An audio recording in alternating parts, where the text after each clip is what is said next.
हम कहेगा कि घूमो पीछे पीछे अब बैठो कुर्सी नीचे चिड़ियों शिकार करे लगल है कि हमारे चला लगातार बने लगल है।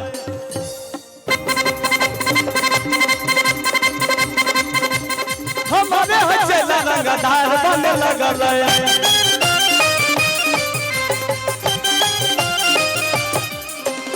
करे वाला शेर के शिकार है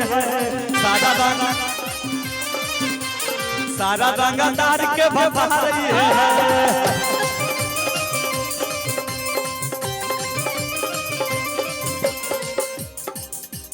घूमो हो पीछे पीछे बैठो हो कुर्सी नीचे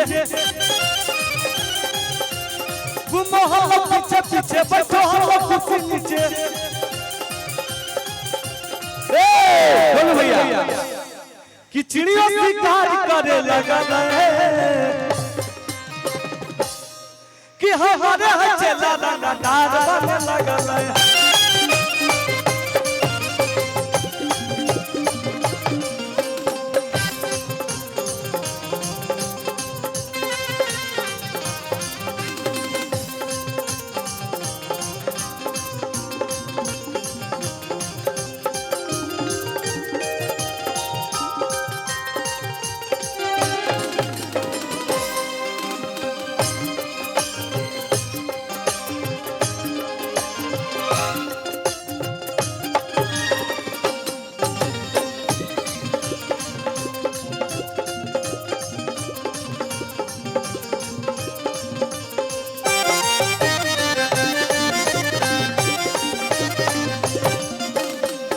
कही क्या कि तेरा होगा क्या बाबू रब जाने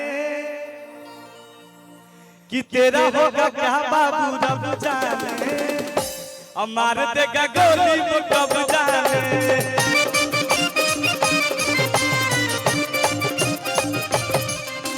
तेरा होगा क्या बाबू रब जाने मार देगा गोली वो कब जाने।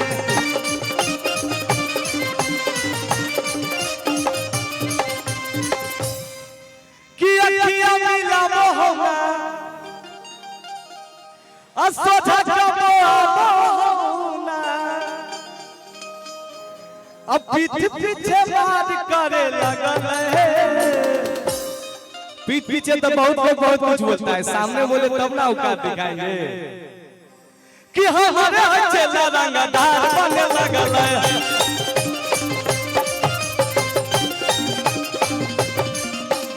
एक दो तीन चार पाँच छह सात आठ नौ 10 11 12 13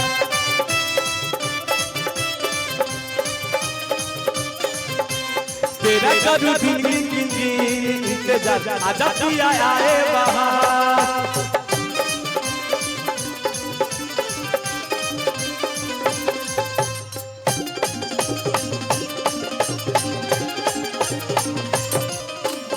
भैया मुस्कान केटी को हमारे साथ बहुत गाना में आप लोग देखे होंगे।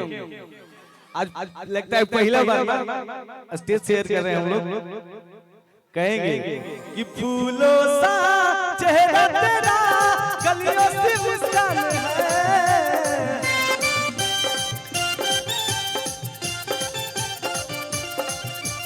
फूलों सा चेहरा तेरा गलियों से मुस्कान है। रंग तेरा देख के रूप तेरा देख के कुदरत भी हैरान है।